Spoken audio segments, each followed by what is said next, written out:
episode of Life is People, and I'm not even going to give any introductions. I think we just go straight into talking what we were talking before we went live, Rich. I mean, this is kind of just overview that I want to really kind of like go kind of deep tonight and talk about the Safecoin Magazine, which is a brand new concept.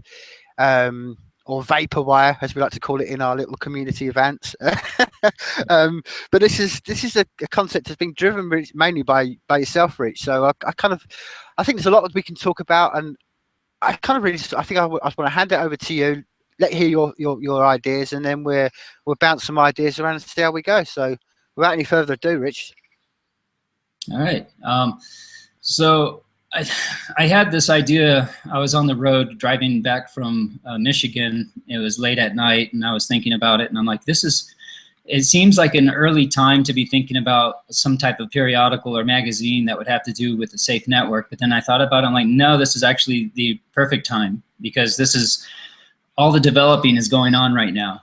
And if there was a magazine or some place people could go to that highlighted all of the development going on, that would do nothing but, I think, encourage, enlighten, create enthusiasm around what's going on.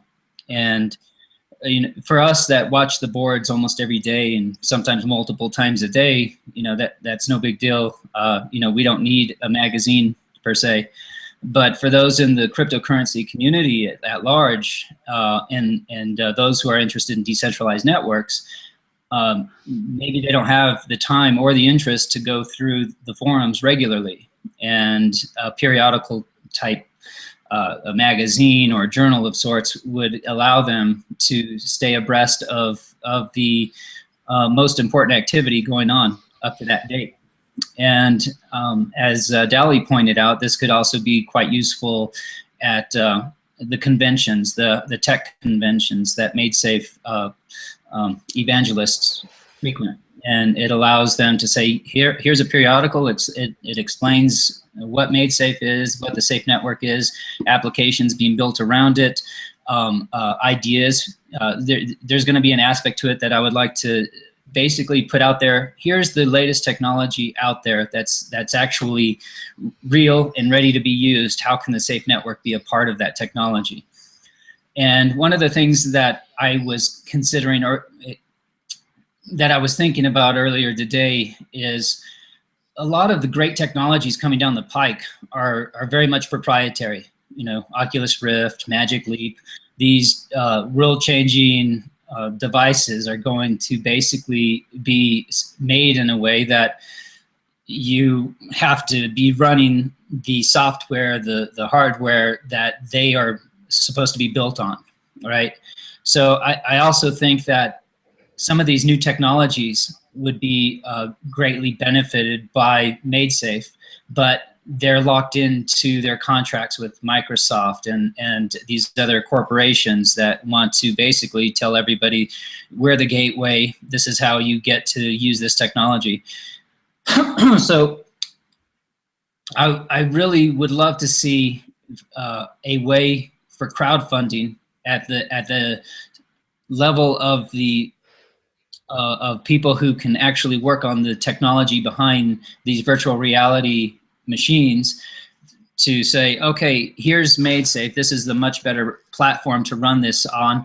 How can, here's a group of people who want to see this created, and I'll get the funding to create an open source technology that supports what people want to do. If you want to enter a virtual world, now we have open source technology that allows people to create, and I think just like with everything else, people go proprietary because there's no real money behind it to do it open source. So you need to go and say, okay, this is my secret sauce. Nobody else can see it, and this is why I'll make money, is because nobody can go anywhere else except for to me. But if there was a system created, I don't know what that system is, but I think that there's enough of us who believe that there can be another way, another system that would say, okay, here's a group of people that want open source, and we'll pay directly those who can show that they can create this and are willing to work on an open source version of this new technology. So that's off the beaten path of what Safecoin Magazine would be focused on. But for sure, I would like to see that type of stuff highlighted in the magazine, saying, okay, here's a technology for the medical industry that would definitely benefit everyone, but yet so far everything's proprietary. So here's what we would like to see, and here's a way to fund it. You know, so ultimately, also, I should say, I would like to see Safecoin Magazine as a way for everyone who has that specialty, be it copy editors, graphic artists, photographers who are part of the Safe Network, as a way for them to have an outlet to show their work and show their expertise. And so what I'm looking at now, Dali's considering creating an application, a content management system for the Safecoin Magazine. And that still needs to be hashed out exactly what that would entail.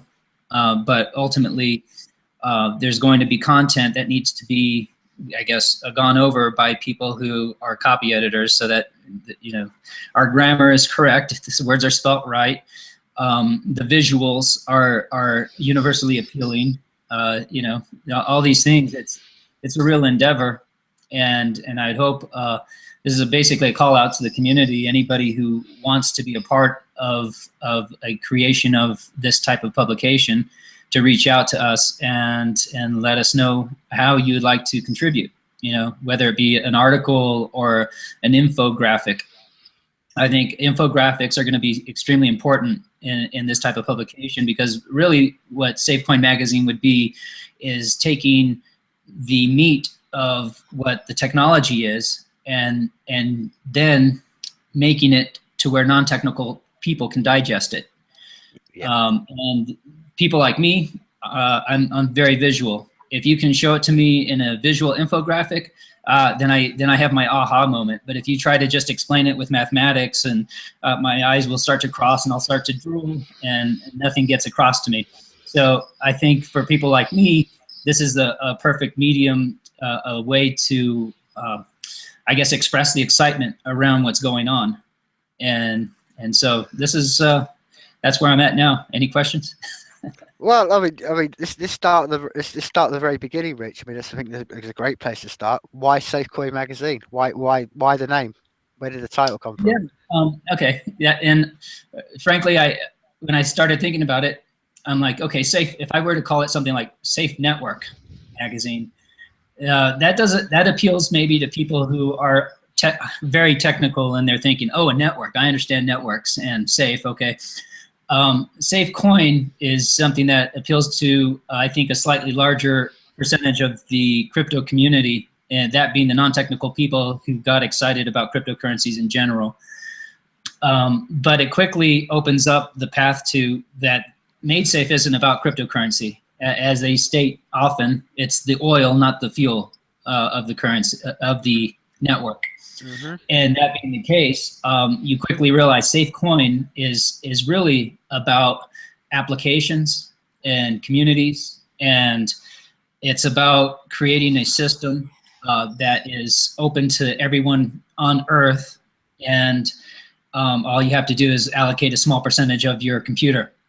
And Safecoin, once it's live, I think it's going to make all the other cryptocurrencies look like, you know, a decent idea that, you know, was, you know, I can't imagine anything more usable and valuable than a coin that has an inherent value as a way to buy computing power, hard drive space in a world that's connected as ours is now. These are things that are basically the lifeblood of our civilization going forward. And if you don't have access to a computer nowadays, it's not a bad thing. It may not be a bad thing for you, but you're certainly not a part of the new economy. If you don't do any of your if you don't get your media via the internet, if you don't get your use Amazon or eBay ever, you're probably missing out on some good savings, and you're missing out on all kinds of stuff. So I think everybody that can be a part of the internet and going forward, of course, is going to be a part of it, and that includes the maybe billions of people in India that are starting to get smartphones in their hands. They're going to be a part of the Safe Network going forward.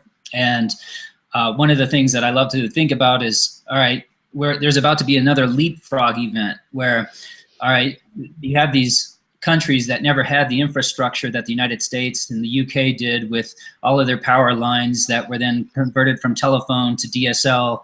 And so we had this infrastructure in place for us to basically be in the new infotech economy right away.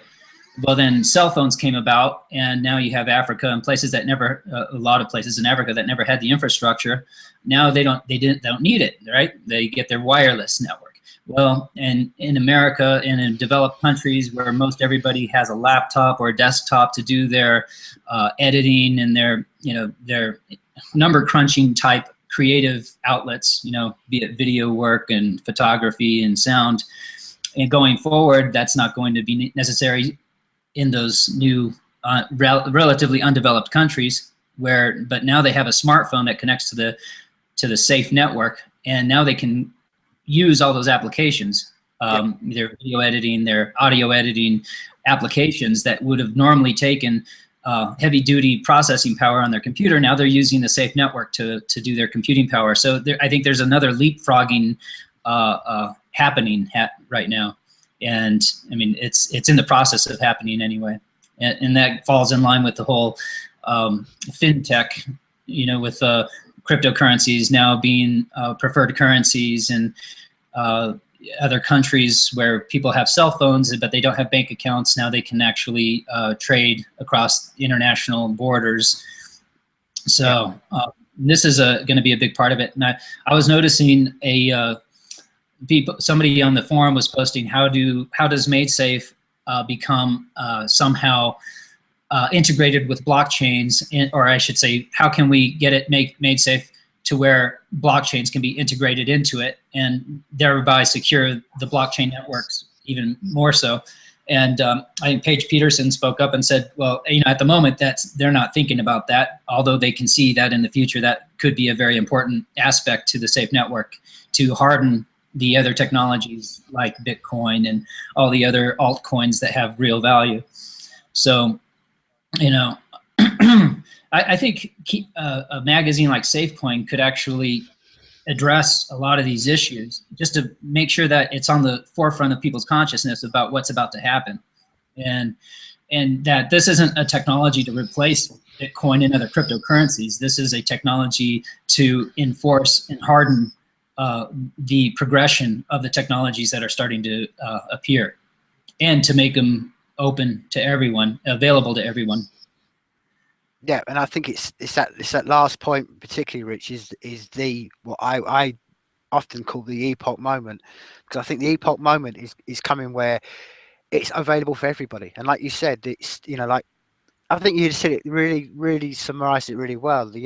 We're fortunate to live in a place where we got 4G connections and wiring and fiber, all that kind of stuff. That's great. But the other side of the world, the 2/3 of the world that don't have that, and now, like you say, are just being able to go forward with mesh notes. And we were talking about in the last podcast and in the ants meeting about how mesh works now are really easy to set up. And this is the epoch moment, is that people are not just going to be able to step away. And I think the evolution of their own currency, I think at the moment, which is what I love about Safecoin particularly, and the whole Safe network and the whole what we're doing, it's not really being driven by money as much and about currency. It's more driven about, I see it particularly, is of connecting everybody and then giving people the ability to, like you just said then, someone in the middle of Uganda to have the ability to tap into a network and use the computing resources that are available to me and you, in the Western world. And that's going to be a huge step forward. Now, relating that back to the magazine, and I think it's something we talked about off air, and we talked about, quite a bit about, is about, I think one of the most crucial things is to do would be to open this up to as many languages as possible. Now, I fervently hope, and I've put it out there enough times, that you know, maybe within a short space of time on the you know, on the network itself, especially because of the computing power, that we may have, you know, just a very short blink of time, and as I call it, a Babel app, and an ability that you could go and talk to anybody in any language in real time. But right now that doesn't exist. That's all in the future. But I think the idea of getting this out to as many people as you say, because I think one of the intrinsic things we can learn from how Bitcoin's developed over the last few years has been, you know, and I'll just give you my opinion. I think it's become a very kind of Western idolized American, you know, I know it's had markets in South America and stuff, but I think if we can learn from that and go, right, if we can start this off from a point of where we're not just saying this is an American driven idea or this is a Western idea driven and we're trying to see the rest of the world, but if we can say, look, you've got as much ownership in Uganda over this as we have. And I think that's opening as many doors. And that's what I love about your magazine, because if we can just transmute this, well, I want to put the call out. If we can get people not only to edit it into English, and like you said, you know, improve our grammar in English, which is bad enough. But man, if you've seen the current level of Google translation, they're awful. I mean, I know a bit of Spanish, and you type something in and you think that's nothing like. So we need people in Russian. We need people in, you know, Swahili. We need people in, you know, Spanish, in Portuguese, to be editing it in their language, so it's not being lost. Because as you know, and I think this is where I think these things are important. We can't just throw the whole baby out with the bathwater. We do need people, like you said, the human touch, or a touch in essence, because it's so easy to misconstrue a big, really good concept with just the odd little word that's been changed. That's the power of language. I mean, that's the Orwellian thing, and that's why, like you said, editors and people, not even the spelling mistakes, but just, you know, as you know a bit of Spanish. I mean, just the essence of which word you use, how that can spin a whole concept, and that's why it's important. So I would hope that the call would go out there, and I would be, you know, I think it's something we can definitely fly the flag for, is trying to get this to get edited into as many languages and get it as many people as possible, because it's, as you were saying off air, it's not something you want to be sitting there and, you know, in 20 years time it's all your idea and it's just all on your shoulders, because that's not the whole idea of this. Is the mind bending sort of idea of the Safecoin Magazine. It's not just a one person sat in an office and we control what goes out. This is a, as I understand it, what you're trying to do is change the whole concept of publications, and saying this is completely autonomous and people from all around the world. So I think that's just my general point on what you were saying then about, you know, trying to get it out to the world. Well, when we were talking about how do you autonomize a magazine, well, I think you can autonomize the way that information comes in to be sifted through. But as far as the final content, you know, that's all about people. You know, the content has to be vetted and verified. And I know that I'm married to somebody who's an editor, or she was an editor for a couple of big newspapers and magazines, and you know, making sure everybody's names are spelled right. You know, making sure that the information that comes in, just because it came from Cointelegraph, doesn't necessarily mean it's true. In fact, we've seen oftentimes it means that somebody, what they did is a few Google searches, and I've been guilty of that too. You do a Google search on somebody's name and you're like, oh, that person's done this and done that. And you talk to the person a little bit, thinking of Paul Rosenberg here. Well, Paul Rosenberg of the Freedom Movement is not the same Paul Rosenberg of M&M status. So, you know, there's going to be plenty of people who are going to get confused with other people. And so you really need real human effort to go in and see, is this correct? You know, is this, what I'm saying right now about the technology behind the Safenetwork, is it proper? Has it been looked over? And of course, right now the technology is being developed. So what may be true today isn't going to be true next month.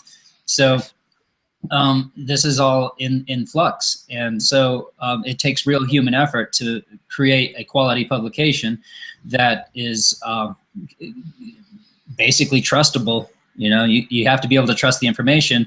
And so going in initially, I'm really going to rely heavily on, well, the community. I want it to be a community-driven effort to begin with, but it's going to need to be the community that says, oh, well, that's true, but that's not true, and this might be true. And all of that needs to be laid out in such a way that the people who want to learn more about MadeSafe can get the magazine and say, okay, I understand better now. What I heard the other day on this other outlet wasn't necessarily the case, because I can trust this one because it's been verified by people who are actually developing the network, people who are looking at this every day, trying to understand it. And that's what I want it to be. I don't want it to be a fluff piece on Safecoin or how to get rich with Safecoin, because this isn't about getting rich, and it's not about any of that. It's about freedom, and it's about getting people to say, here's a new way of doing business going forward. Here's a new way of connecting with people around the world going forward in a way that is actually not just another way for people to spy on you, for hackers to get your personal information, for governments to see if you're falling in line with their ideas of what it means to be a good citizen.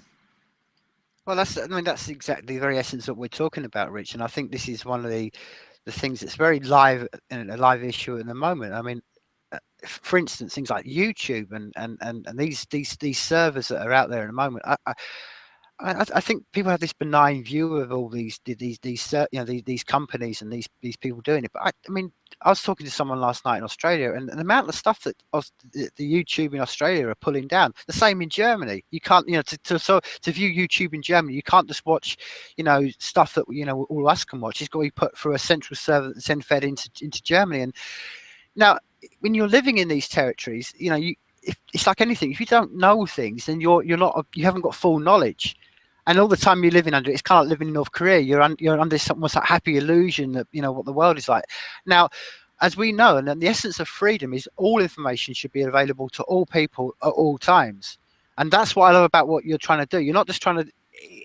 These things are essential, because it's like you said, it's not just focusing on the money or which is almost become what Bitcoin's become about. It's become about how can you mine a Bitcoin and make yourself a millionaire overnight, and that's not really the essence and the drive of what we're talking about. Because the essence and the drive are the things about freedom. And like I say, whether it's just YouTube and Google and servers, how they're stopping the connection, or just having the ability to connect knowledge. I mean, one of the things I think is going to be a huge step forward in the next 5 or 6 years is going to be the transfer of information, that people can go onto a network and say, well, look, I have the solution to this problem.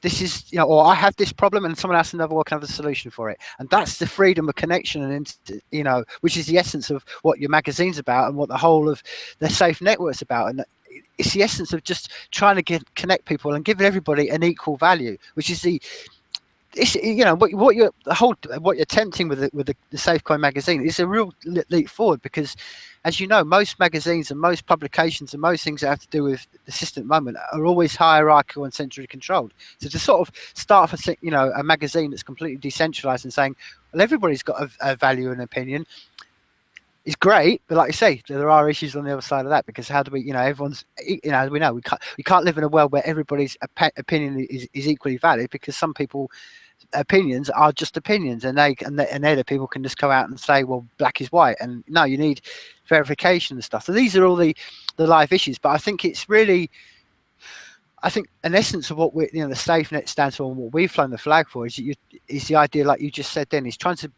make ability for everybody everywhere to have an opinion. And I think it's going to be a hard task, but I think it's going to be really crucial, because that's what I was saying. That's why I think it's important to get this out into Spanish and into Swahili and as many people as possible, because I'm one of the things that I've always been concerned about is that, particularly that, I say lessons learned from maybe what other sort of cryptocurrencies have gone before us, and lessons learned of that is we can't just make this just a Western European thing. We need to make this a completely universal world thing, because it's not owned by anybody. This is the point. When all we're doing now is we're just the first ones on there, and that happens to be because the people who are doing it are building English, and it's in a language we can understand. This was in Chinese, we wouldn't even be talking about this.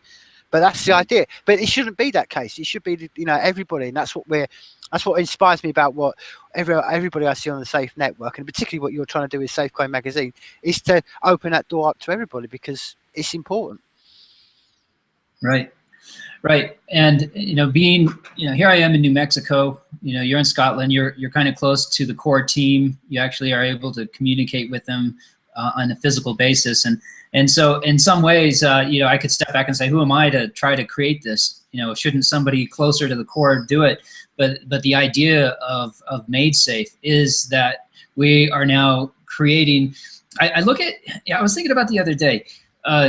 You know, I like to think of things just in some cases like David Irvine does from the standpoint of biology and how things grow and naturally, organically evolve. And I was thinking, you know, Bitcoin is like the blastocyst, right? It's like, you know, when those the sperm and the egg get together and they start to subdivide, and next thing you know, you have a bunch of cells, but they haven't differentiated yet, right? Mm-hmm. And so now, after a while, they start to differentiate. Now you have your name coin, you have these other coins, that coin, this coin. They're starting to differentiate, but the original core cell that started it all was this blockchain technology, Bitcoin. And so now Safecoin is not a blockchain technology, but yet it's like I start to think about, this is getting kind of way out there, but okay, so we have this organism that is a human being, and we start off as this blastocyst, but then eventually we have other organisms that we're relying on this new organism in order to exist. You know, we talk about all of the gut flora in our bodies, the microbiome. They wouldn't exist if it wasn't for the host. And so as it grows, you have these other ecologies, these other microbiomes that rely on these other structures. And so I see this organically growing as it is, and it's really exciting because it's, you know, the core, we're out of the blastocyst stage, and we're starting to see the development starting to specialize and differentiate into other types of cells that will grow into other types of organs that eventually will be harbingers of new microbiomes and new systems of development that never could exist without that initial, you know, explosion of technology and differentiation. So anyway, that's my little rant. Just a thought I had the other day.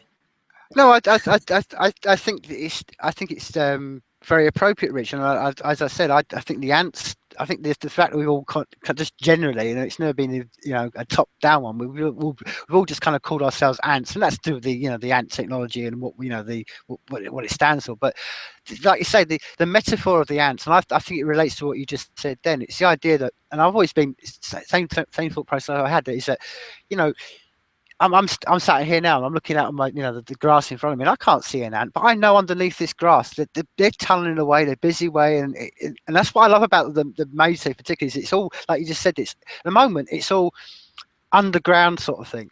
But when you know, I've always used the analogy, it's like a desert. At the moment you look out into this world, and it's like there's a desert, and it's just, there's lack of creativity, and you know there's all these things there, and it's just waiting for that little sprinkling of water, and what is going to form out of that is going to be immense. And I think that's why what I think you're absolutely, you know, to use the analogy of biology, what we're about to be unleashed is all the hard work has been done by these ants. And it's kind of like, you know, the very last sprinkle of it's going to be all like a seed. All the hard work is done underground. It germinates. It spends ages pushing through the soil. And in the last bit of it that everyone remembers is when it's in full bloom in summer. And that's, you know, it's done a year of hard work to get to that point. And I think that analogy works really well, because I think it ties back to the ants one. And one of the things you know about ants, and again, I'd recommend people go and listen to a Radio Lab one called Argentinian Ants.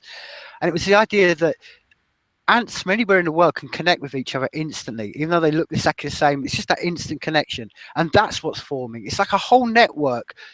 And it doesn't matter where you are in the world, whether you're an ant. You know, I was thinking about these Argentinian ants on that Radio Lab podcast. They were saying that even though as they're called Argentinian ants, because that's where they originally came from, you can have bonds that have grown up and have always been generation been born in Japan. But if they meet another Argentinian ant from anywhere in the world, they know that it's the same grouping of ants. And it's, you know, and it's that idea of like, what's going on with Made Safe, what's being built is nothing but just an expression of nature, because that's all. If you're going to really get metaphysical about it, that's all we are. We're just expressions of nature. And I think what we've had a moment for a long time, and I've always said this, that the centralized world is against nature. They try to wall things in and control things. And it's like, where do you see that in nature? You don't see this in nature. You don't see an overriding, you know, figure that's always over controlling everything. You see nature in diverse forms, and if a gap in the forest appears, all these new trees are all shooting up and they're all competing to see which one's going to be the best. And that's how it should be. And that's what I love about, you know, that's why I think it is the greatest epoch moment, definitely in my lifetime, because always seeing when I saw, you know, when I started digging into MadeSafe and what they were building, and I thought, wow, this is it. Someone's actually following nature and trying to just make the internet and everything as it should have been, instead of being controlled and, you know, humanized. It's being following the very principles of nature, because that's ultimately what we are. Which is why I think it's, as we are now. I think we start in the very early stages of switching this on. I think it's the world before and after is going to be judged as that. You know what I mean? And I think the only way we will not be remembered in the future for this is if those in control, which I'm talking about, switch this stuff off, and we don't ever see this stuff happen. But I think whether they switch MadeSafe off or no, something else is going to come up, because what we're seeing and what is just a natural evolutionary form. That's why I think we're just going through you know, an evolutionary phase of our existence on this planet. And I think this is the first signs of this in electronic form. Yeah, I think enough people want this that even if it was, they can stall it, they can put it off, maybe even another generation. But ultimately, this is the plant pushing its way through the soil, and it may run into a rock, but it's going to grow around that rock until it finally can get out of that. And once it gets the sunlight, then hypergrowth. And so, yeah, I think you're right. And maybe maybe they will make it hard. Maybe, you know, you think, I was looking on the forums earlier today, and people are worried about, okay, well, keylogger software that's built into Windows 10, if you're playing a game on the Safenetwork, will Windows come in and say, you're not supposed to be doing that, or that game right there is proprietary, and we're now turning you over to a 3-letter agency. So people are wondering, how do we, is there a way to even circumvent such a system that might give a false positive, and next thing you know, you're calling your attorney from a cell? And, you know, this is something that's a legitimate concern. And when you have justice that's becoming more automated, where they don't really look at the person or the situation, they just say, you violated the code, blah, blah, blah, blah, blah, come with me, you know. So this is we're really looking at a divergent society happening, where we're refusing to bow to the will of RIAA attorneys that really aren't giving back to the artist community. They're just pocketing and padding their own pockets. You know, this is, we want to see a system created where all of that crap is bypassed, and the artist puts their work up, and the artist is identified as being, that is the artist. And there's plenty of applications being developed right now that will make it to where an artist can say, yes, this is me, I can prove it, and now that I've proved it, there's an oracle here that shows that if there's one private key, I own it, this proves that I am who I am. And so any information that is put out there that I produced first, that I get credit for it. So, and I think that's the big deal going forward, is people are rightly worried that they put a year worth of work into creating a film or a song, and they do it in hopes of getting reimbursed or compensated for their hard efforts. And I think anybody, you know, yeah, it's been available to get free music for a long time, but if I like a song, I go buy it, you know, and if my only outlet to buy it is on iTunes, I buy it on iTunes. Precisely because the people whose work you love should be compensated. And but at the same time, I think it's totally just to go out and say, what does this music sound like, and listen to a few songs without having to pay for them. You know, that's a nice idea too. But anyway, yeah, things are changing. I certainly don't have enough expertise to figure out how it should be done. We just know in our gut feeling how it should be done. And that people who aren't content creators, in other words, the RIAA and people like this, they should not be compensated for simply making somebody else's life a living hell, you know. And if an artist, you know, in the future, an artist should be able to find out, oh, my music was uploaded from someone else over here, and I have the option to go and tell them to either compensate me for you distributing it, or, you know, take it off, you know, disconnect your relationship to that item, you know. And there's a lot of stuff to figure out, and maybe a properly working safe network might be years off into the future. It's going to take a while to develop all of this. But again, people need to know who's working on it, why they're working on it. There's always politics and philosophies behind the minds that are creating things.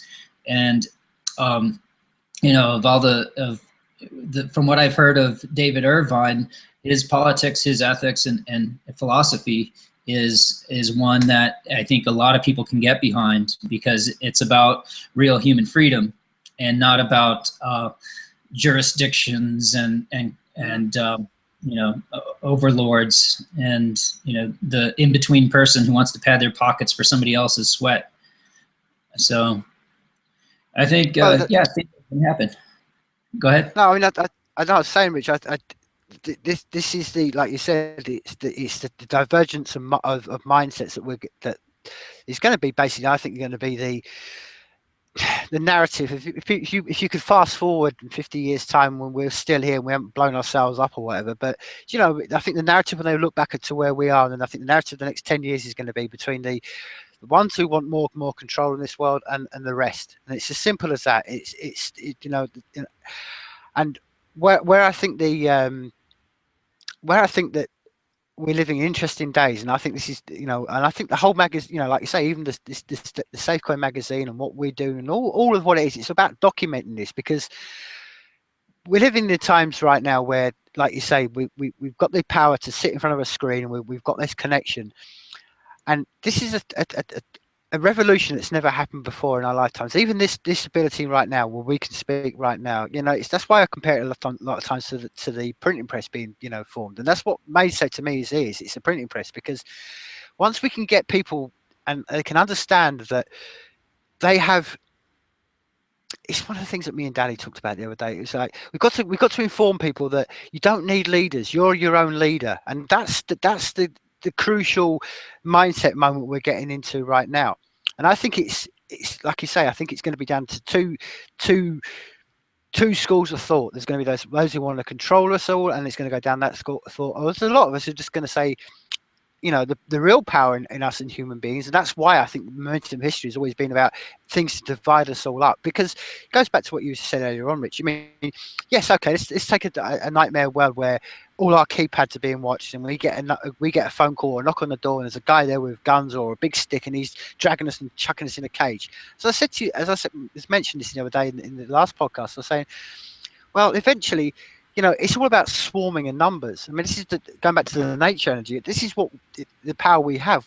You know, there's only so many of us that can throw in a cage. If you've got 9 people out of 10 all going, well, we don't give a shit, we're going to type away and whatever, and you've got one, you know, one person out of the 10 trying to say, we're going to throw you in the cage for that can't work as long. You know, it's the idea I've always sort of thought, like, you know, when you hear people talk about the revolution, about, you know, do this and do that, and I thought, well, if you wanted to get rid of politicians, all you need is 100,000 people just to swarm a building and say, well, you're not going to let you people out. And we can do that, and not just on a physical level, but this is what we can do. We can all connect and go, okay, it doesn't matter what you throw at us. You try throwing us in cages. How many cages you have to build to hold us all in? And that's the power we can have, because we can just literally swarm them or flood them and say, okay, great, we know we're illegal. What are you going to do?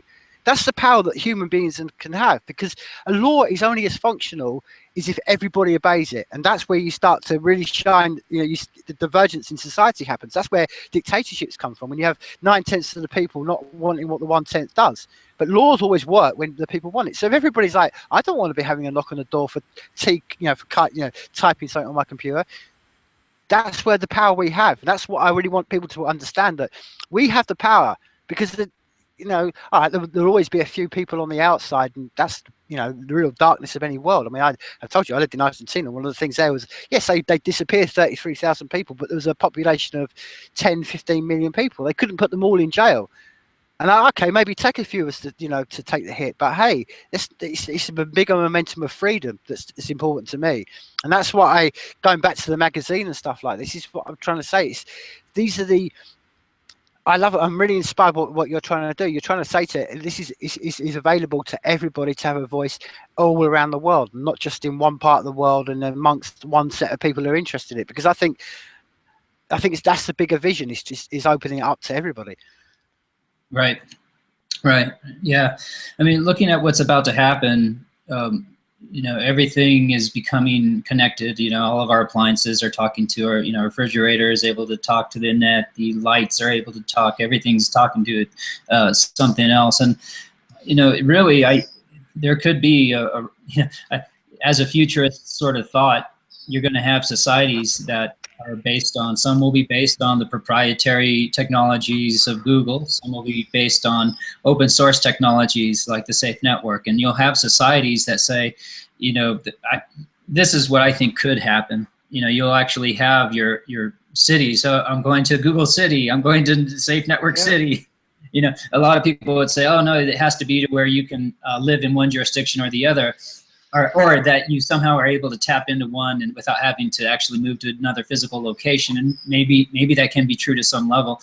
And with mesh networking, I think that's the hope, is that you can stay in Google City and still do all of your networking through Safenetwork City, right? It sounds weird. I'm kind of mixing analogies, but going forward, it's really odd, because you have places that now it's like.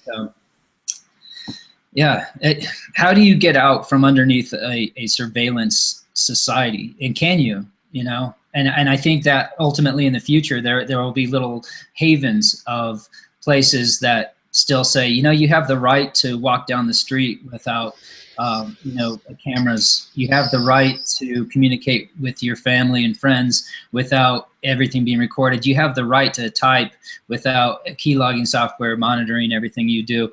And maybe some people don't care if they ever have that right. And I imagine maybe the majority will never care if they have that right. And they'll just consider it a privilege, right? But I think somebody was putting forward the other day, it was another decentralized technology. And I think it was, what is it? It was the one, storage. Storage. All right, because they're doing something in some facets very similar to Safenetwork. I actually couldn't even tell you technologically how it differs. I know that they're not as advanced, I think, when it comes to the technology being autonomous network technology. But they see what they're doing, and somebody in their community said, we really need to put forward a new code, a new declaration of human rights, digital human rights. And there could be societies in the future that look at these rights and say, we honor these rights. And then you'll have other totalitarian places which are like, oh no, those are just privileges that we can take away from you at any moment. And I think there will be societies in the future though where these rights are going to be enforced. And and of course, we don't go into the libertarian, non-aggression principle, enforced meaning simply if you violate somebody's rights, there's got to be some kind of penalty whenever you violate somebody's right to privacy, when you violate somebody's right to congregate without being spied on. These rights have to be enforced somehow. Now, they could just be enforced technologically. Anyway, I'm going off, diverging into all kinds of other thoughts. But ultimately, I think Safecoin Magazine will be a way for us to put our visions out there and share the philosophies and the politics behind these visions. And, for those people that it resonates with, great. They'll read it, they'll contribute to it. And those that don't. This is, although it's a network for everybody, it's not there's no one artist that everybody loves, Yeah, exactly. Exactly. I mean, go ahead. And I think it's beyond that. Look at it. I mean, it's how I envisage it. I envisage the safe network as this, as electricity. All it is something. It's not a political idea. You can't say electricity votes for Democrats or Republicans, or the idea that it works. I mean, I don't care what anybody does with electricity. They can build a machine, things to destroy, but we should never anybody electricity. That's what I'm saying. That's the whole point. You've heard me say this before. There's no this idea of the noble savage and the guy who wants to live in the jungle with no electricity. No, trust me, I've lived there. They want the same technology, and that's exactly what it is. This stuff, the Maysay stuff is we talk about it, and and I know generally people around it, we're all generally freedom based, but that's only because we see the technology like electricity, like it would have been 150 years ago. Like, wow, electricity is going to really advance the human species. And that's, I think, it's really crucial to remember that we're just dealing with technology. It's not an ideological belief. It's not this. It's just that some of us, that's how I see it, thinking, wow, if we can just get this electricity into every human hands, and they can all have exactly the same, the ability to switch on a light bulb and not having to search around for candles and stuff like that, that's going to advance us all. Because what's crucial to remember about that is that there was better means, I think, of sharing electricity. Tesla developed a laser. A laser can be shot how many miles and then converted into energy again. He had all kinds of different patents and ideas that were they were confiscated when he died. From what I understand, he was living at a hotel in New York, and when he passed, a 3-letter agency went in there and confiscated all of his materials, saying it was of national security importance, which is another word for, if this got out, then we wouldn't be able to charge, the corporations that create electricity would be thwarted and wouldn't make as much money. And so this is what you said is key, and to remember is that as Safenetwork goes forward, there's no doubt it's going to be a threat to some of the standing monopolies and oligarchies. And if they can't control it, they don't want it. And we have to expose those agencies, the minds behind it, the philosophies and politics of those people, so people can make an educated and informed decision as to which network they will basically use for their communications, for their economy, for their economics.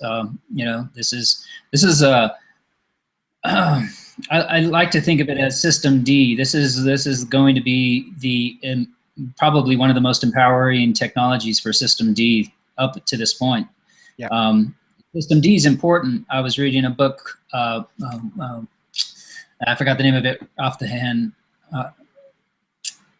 Anyway, I forgot the name of the book, but the idea is that these economies that rely on the gray economies, the System D, which is those economies that fill the gaps that other companies just can't seem to fill these gaps because maybe regulations are too stringent, or maybe they just don't want to go to certain places because maybe it's a little too scary for them because the uncertainty of the politics behind it. Well, people that were in Soviet Russia before it fell, everything was basically so controlled by the state that they didn't really understand the economies, and so you had a thriving black market economy in the Soviet Union, and that's how a lot of people got the goods that they were able to acquire, is through another system.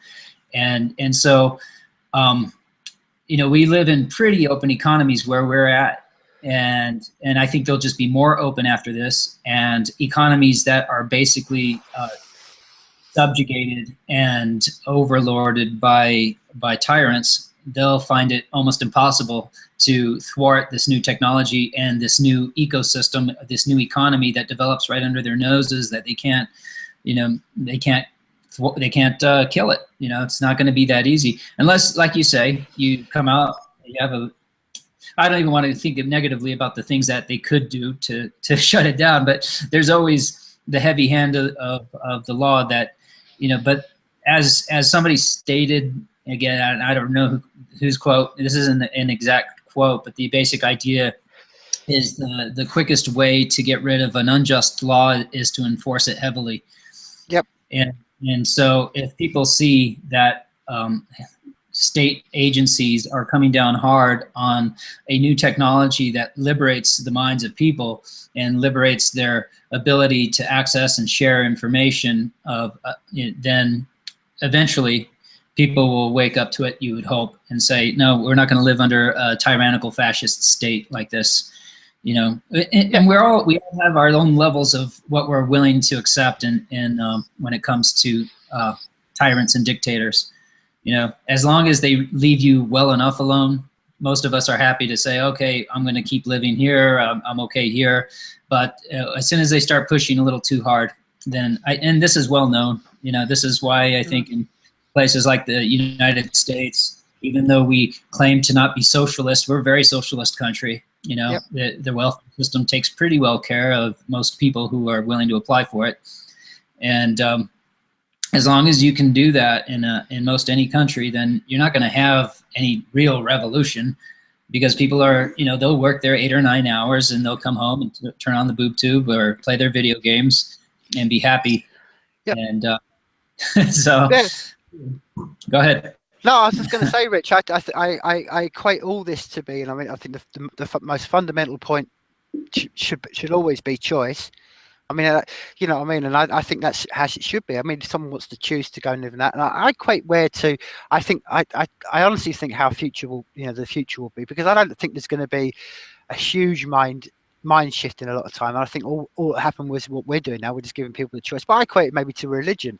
I mean, you know, people can still now go to the Catholic Church. They can still eat a flesh, and they can still think they're eating, you know, some body of a human being that died. To, you know, that's great, and I've got no problem. And you can go along there, you can do all your bells and smells and all that kind of stuff. But this is a choice. Whereas 500 years ago, before the printing press, it wasn't a choice. We had to be Catholic. We had to live under their, you know, whatever doctrine they came out with at the moment, at a whim of some middleman.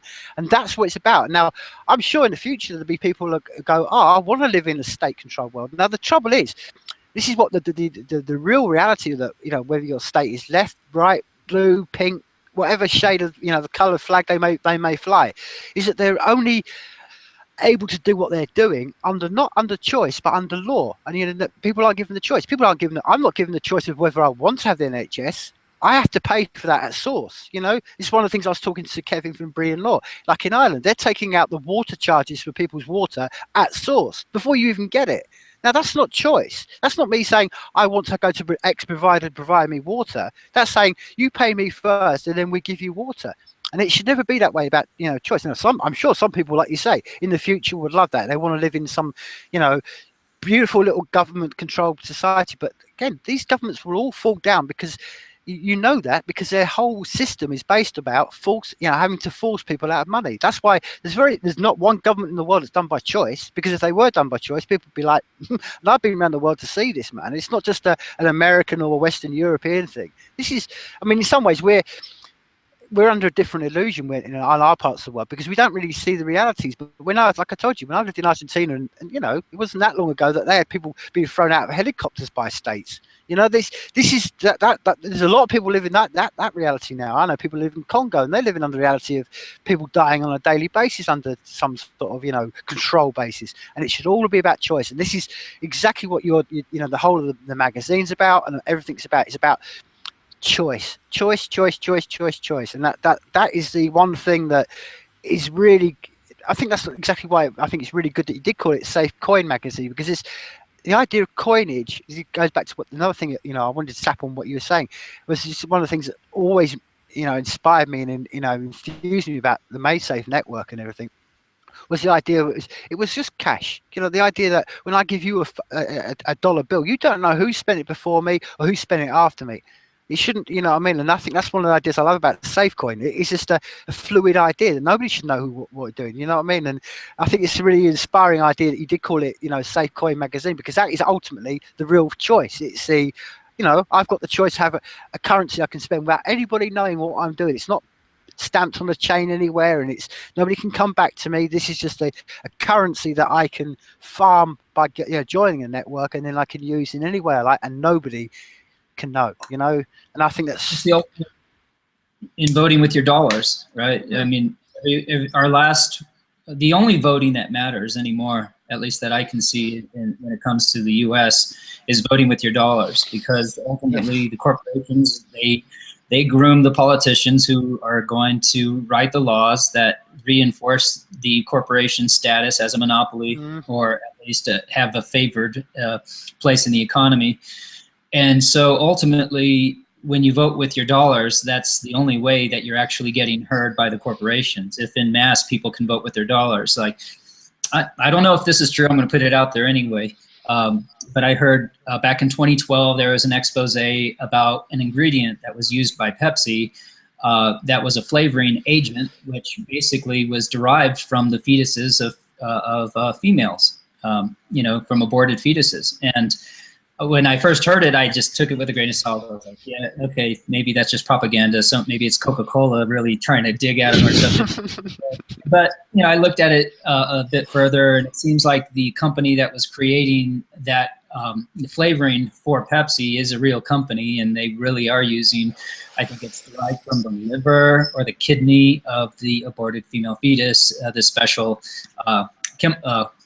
chemical that is used in the flavoring of Pepsi. So anyway, whether or not it's true, if you're somebody that hates the idea of drinking humans, at least chemicals derived from humans, then you're not going to drink Pepsi anymore, you know, if that's true. I hope to hell it's not true, because it's just like a Soylent Green idea, right? It's like, oh, it's delicious. It's terrible. But the thing is that, you know, you may not be able to ever get a politician to create a law that says, no, they can't use that ingredient anymore, because the PepsiCo lobby is so huge. You'd never, you know, you're a small voice that they're not really listening to you, because you don't have hundreds of thousands, millions of dollars to throw at their campaign. Yeah. But as an individual, once it comes to our knowledge that if they are doing this, we can say, nope, you know, either you come out and tell us explicitly that you aren't using this chemical and it's not derived from aborted female fetuses, or we're not going to drink your shit anymore, you know. Mm-hmm. And that's really the only way that we get around it. Well, and I was reading a Coca-Cola can the other day. I don't drink sodas very often, and when I do, I look at the ingredients, and and I forgot the name of it. It's phenyllanine or something. It's some strange name. I Googled it, and it turns out it's they recommend that women that are pregnant not drink it, because it's likely to cause autism or other mental retardations, and they're putting it in the soda. Why? I don't know. And it's also used they also said it's been linked to schizophrenia. You know, why are they putting an ingredient in Coke, and they highlight it? Obviously, the FDA wants them to highlight it so that people who want to know what they're drinking can see that, oh, I'm drinking something that if I drank enough of it, I would go insane, and my wife's and our children would end up being, you know, mentally impaired. And why are they putting this stuff in the sodas? You know, it's in Coke Zero. But, you know, people, if you want to be informed, read your friggin' ingredients labels and then vote with your dollars. Don't drink that crap, you know. Look about, you know, support the people, support the developers who are coding the future we want to live in, and support the companies that are creating products that we don't mind, you know, that are basically going to make our bodies healthy, you know, not screw our future generations. Anyway. So this ties back to the magazine, Rich, because I think one of the things, you know, as you know, and I think it works exactly the same in media in general, and even down to a smaller level, that most voices and outlets for, you know, these opinions, you know, whatever it will be, will have a stance on it. So, you know, you can have a publication that will tell you about something like you just said, the subject you raised, but, you know, 80% of the rest of the pages will be about, you know, you must vote Bernie Sanders, or you must vote Jeremy Corbyn, or you must vote, you know, they're all editorially controlled. And I think it's, like you say, I mean, I don't know if it's something you've considered in your magazine or where you think about it, but, you know, the idea of having, like you just sort of said, where there's no overriding editorial decisions, you know what I mean? And it should be more a case of, look, can people come out and almost like and I don't mean it sounds a strong word, but whistleblow and start to, you know, to rise information. This is something you've actually thought about in your magazine, that there'll be a place where if somebody has, you know, for instance, like say I'll just give a random one, they're sat in the middle of Uganda, and they know there's some petrochemical company that are just pumping petrol into it. Nobody in the media wants to know, because it's, you know, offends their, you know, their advertisers and stuff like that. Is that something you're going to, maybe not the start, or maybe from the start, is that something you're going to hopefully implement in your magazine, where people could come along and raise these issues? what I love about the idea of Safecoin, like you stated earlier, is you're talking about a new system to be able to fund and to pay for things. And so what I would like to see is not so much, whistleblowing, fantastic, but not just whistleblow, but give the alternatives, right? So if what is oil? It's energy. What is it used for? So at the same time that you're showing, okay, here is a ecological travesty, and here's why we don't need it. Here's the technologies that are waiting to be, they're already done. They're just waiting to be put on the manufacturing floor to tweak the robots, to start making these new types of batteries that are solar powered. They're powered by Stirling engine technology that is hundreds of years old, but works quite well, right? Technologies, we don't need the energy system that we have today. There's a lot of buried technologies people can go on about. I think it was Daniel Larimer, I believe it was Daniel Larimer from BitShares was talking about how he wants to create a system where people get information out about these alternative technologies that are sitting on the patent shelves of major corporations that are trying to eke out every little bit of dollar they can out of the current system before they introduce the next technology as if it's new. But if we can get technologies that really that are proven to exist but are basically being subverted, they're being suppressed, but if we can get them out there where they can't be taken down, again, there's MadeSafe would be a perfect place for somebody to post the actual way. Say there was an engine that was, without getting into it, there's a lot of technologies out there, and if we can just get them out there, people can say, okay, here's what's going on over here. Okay, here's Fukushima. They just released 850 million gallons. This was on RT this morning. They just released 850 million gallons of decontaminated water back into the ocean. And guess where that decontaminated water ends up? It ends up on Northern California, Washington, Alaska.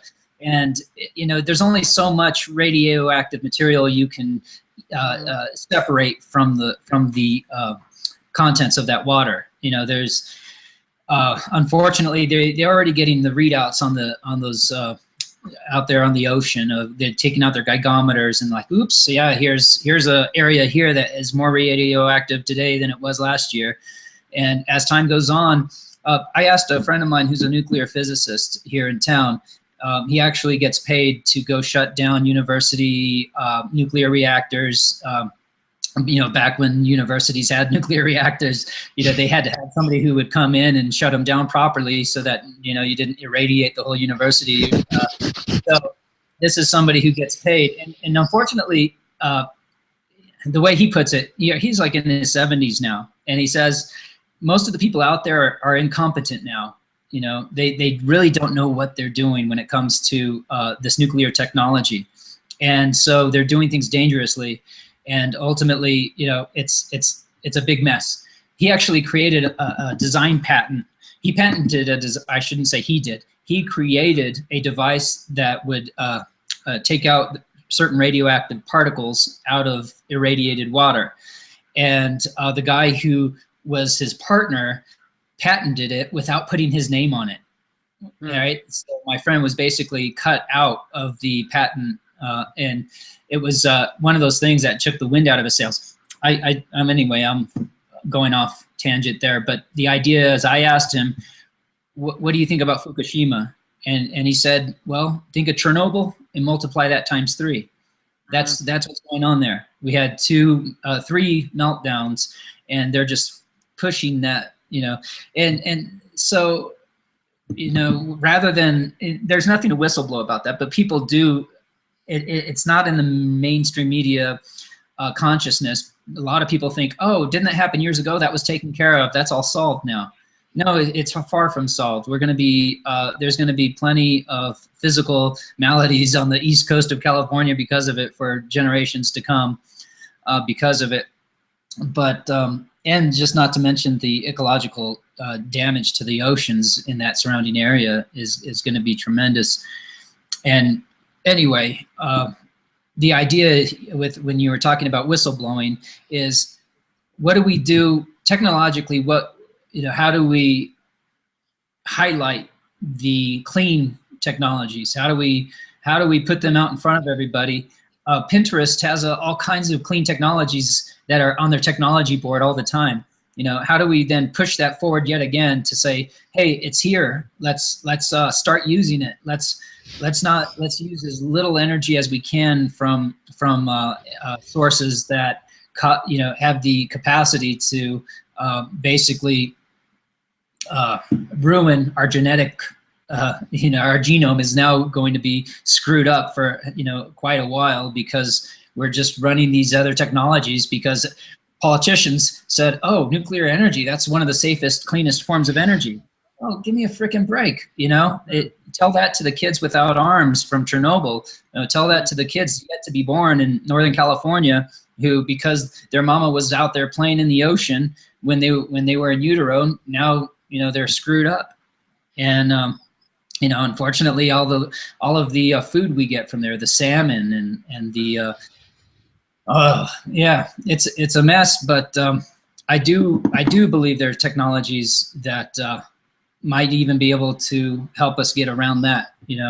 Although these damaging, like you said, if there was some huge oil spill down in South America, would Safecoin Magazine kind of be out there highlighting it? Well, I think the online version is going to be dynamic and have a lot of that in the forefront, right? And so people will mostly view the magazine on their smart devices. Most people are not ever going to hold a magazine in their hand. I see that as more of a something that maybe some people will want to pay for a magazine to be sent to them, but that's really a tiny percentage of the population. It'll probably be something that could be handed out at conventions, like I mentioned earlier, maybe on the shelves of certain specialty magazine places. Other than that, the website itself, I want it to totally be about openness and showing, hey, here's what's going on in the world. But I would preface it that everything that is put out there that's negative, that is a whistleblowing activity, should have next to it, here's the answer. Here's how we get away from it. We can talk about doom and gloom all day and walk away depressed, but I don't think anybody needs that. We all just need to see that, yeah, here's the alternative. After telling my family about the ingredients of these different sodas, now they're informed. So sometimes it's up to just one person out of a family can inform the rest of the family, and then they can all vote with their dollars after that. I guarantee you, I come from a hardcore religious family. They don't want to be drinking aborted fetuses. No, it's exactly it. That's the I keep going back to it. We're living in times where, we can all just. It's just what I'm trying to say. It's the connection piece. It's the ability to all connect. And once you can do that, then it's a real big step forward, a huge step forward. And that's what I was trying to say. It's from my perspective on the Safecoin magazine, I think it should be, like I said before, as many languages as possible, as many people as possible, and let's open this up to everybody. Because it's like the old Bill Hicks joke, isn't it? You stick on your media, and it's all war, pestilence, death, violence, rabid dogs coming to kill you, and it's like whoa. And you look at you outside your window, and all you see is birds cheeping and butterflies flying around. And you think that's what even just a conduit for that kind of stuff. Like the world isn't just full of their nightmare they're trying to push. There are, as we know, man. This is the thing when we're such on the kind of like on the forum all the time, and we're on the edge of things. We see all the. That's what makes me optimistic. I see all these solutions coming from everywhere to push us forward. But then you stick on your TV, or you talk to somebody who, like you say, their average day is just coming home from work and sticking on the news and whatever medium. They don't hear any of this stuff. The media's got no interest in telling people, like, oh, but there's ways you can get off the grid. There's ways you can find your own energy sources. There's ways you can do this. They don't want to tell that stuff, and that's why. It is really crucial that a magazine like what you're doing is telling something about. And I'm not being, I've said this for a long time. To me, it's the biggest epoch moment, and it's quite a responsibility in some ways, because this is a magazine, which is why it should be taken out of anyone's shoulder, your shoulder, or anybody else, because it's you know, it's basically going to be the conduit or the information piece. So the biggest, it's like having the information press, the very first press on the after the printing press went out. You know, this is the very first paper that's dedicated to the printing press. You know, it's a huge, great, big event, and that's what I'm trying to say. That's why to me it's really important that, you know, as I said to you before, it gets out to as many languages, and it doesn't become, and I know it's something you want to do as well, and this is something I know we're both exactly the same minded, I know you are, is it shouldn't just become the rich beer show that, you know, it's all about you, because I don't want it, no, I don't even want my name on it. I just wanted to, you know, maybe I'll go over to the pseudonym. I want somebody who knows more than I do about this type of endeavor to step forward out of the community and say, hey, I know how to do this. You know, let's all get together, brainstorm. Let's make it happen. It'll happen faster if people in the community step up and say, hey, I know how to do this. Let's all work together. You know, because yeah, this isn't about me. That's what I was saying. So what is it particularly you know, if you could put a call out to people listening on the community, what are you looking for in actual practical terms? Yeah, a copy editor would be fantastic. That would be somebody who would go over the articles that have been chosen for the magazine to make sure that they're properly written, grammar, and punctuation, you know, everything's spelled right. And what I really would love to see is somebody in the graphic design community who can work with somebody in the number crunching community to create infographics that would really expose where are we at today. Here's what the Safe Network looks like. Here's how it's built. You know, infographics that make it so nice.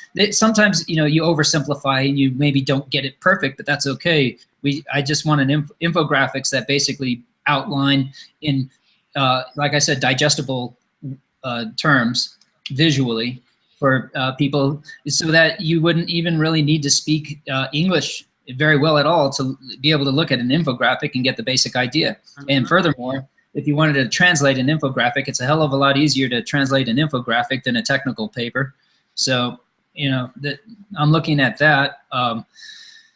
And anybody who wants to get involved, you know, like you say, maybe we'll be talking about this a year from now, and maybe there'll be a half a dozen people who can be working towards it. Maybe it'll grow faster. Not, you know, thing is like, just you're an inspiration because you've flown the flag for N99 for over a year, and we get together, we talk about it, we communicate with artists. Maybe we can also have something that's done every month where we can actually communicate with content providers to the Safecoin Magazine to really dig into their expertise. Why would I want to listen to this person who wrote this article? Oh, this is why. They have multiple doctorates and physicists, you know, they're physicists, or they're this and that. They have credibility. And I think that's what it comes down to, is providing information derived from people who have strong credibility in their field. And so, yeah. Exactly, Rich. And as you know, I mean, I've particularly on this podcast, I've tried to, you know, I've just given it's been an open portal for anybody that's interested. I don't care where they come from, whether they're musicians, artists, authors, people involved in law. And I mean, for instance, I thought the minute you came up with the idea, I thought, well, that would be a great. I'd love to have an article written by. So saying Kevin from the Brian Law Society, you know, because these are great. These are networks. We've all got the like-minded ideas, but it's just connecting us all. You know what I mean? There's not many people maybe are dealing with, you know, ancient Irish law that are going to sit on the SafeNet forum, but there's a conduit and go, you know, and that's all that we've done on this podcast is just trying to connect people. Because as you know, and that's one of the things that inspires me greatly, is that the more you connect people, and you sit down and you have these kind of long discussions with people, and you realize, like, do you know what, we're all thinking exactly the same thing anyway, and it's just connecting us all. And that's what I think the power of, you know, particularly your magazine can have, and the Safecoin magazine can have, because it's got the power to connect with lots of wide. I mean, even through the forum, I've had people like, you know, saying to me, oh, why don't you connect to the Max Egan, you know, network? Why don't you connect to this network? You know, reach out to them. And if I'm getting this from N99, just doing this podcast, man, it's going to be 100 times more with the Safecoin magazine, because I think that's just basically a bigger version of what we've done on this podcast. You know what I mean? You're going to get to a much wider audience, but it's the same idea of just connecting people from all different walks of life, you know? Exactly. Yeah, and that's what I think. I mean, when I think of Safecoin Magazine, I don't even like to think of it as me. I like to think of it as us and the Yes. collective people that have been pushing this. But I understand if it wasn't for you, we wouldn't be talking right now. You know, N99 would not be in the forefront of people's minds as a application being developed if it wasn't for you. And in the same way, I'll be here till there's somebody else brighter than I am who wants to take my. And I'm not saying, and it's not a long, you know, it shouldn't be that hard. No, exactly, man. So, but the thing is that, you know, I was saying this before, and I think I was thinking about it. I said, I don't want to step on anybody's toes. And what I meant by that from the last podcast is that there's other people out there who are probably thinking about doing something very similar who haven't done it yet. And you know what? If you like the name, if you like the idea of how we go about doing things, let's collaborate, you know, still go on and do your thing, but let's collaborate, you know, let's make it to where your articles are featured in here and our articles are featured on yours, you know? And so let's, you know, this needs to be a collaborative effort. There's not going to be one a Safenetwork magazine. You know, if things go the way I feel they're going to, there's going to be dozens of Safecoin, made safe periodicals, and you know, there will have to be dozens because there's going to be so many facets to this new economy and this new ecosystem. You know, a gamer who's using the Safenetwork doesn't give a damn about the medical industry, but the medical industry has so much to gain from using the Safenetwork. They'll have their own periodical, you know, and as we grow. So I kind of see in some ways Safecoin Magazine as possibly being that blastocyst, you know, it's a bunch of cells that haven't differentiated yet. And so, and it doesn't mean that Safecoin Magazine is going to control anything else. It just means that ideas can come out of what we're doing and somebody else can say, you know what, I'm going to run with that. But what I would love to see is as things differentiate and the medical industry over here and the gaming industry over here, that, you know, we're now pulling articles from these specialized journals and they still are part of the core of what the Safecoin Magazine will be about, which is enlightening people to what's going on, like Scientific American. You know, you're going to get information about all facets of technology. Or, you know, so that's what I foresee, and I'm, you know, it's exciting. You know, a year later after we met, you know, things are building and growing, and you know, in some ways things need to go slow. You know, people wonder, wasn't it supposed to be available last year? You know, makes it, and it's like, you know what, things are going slow for a reason.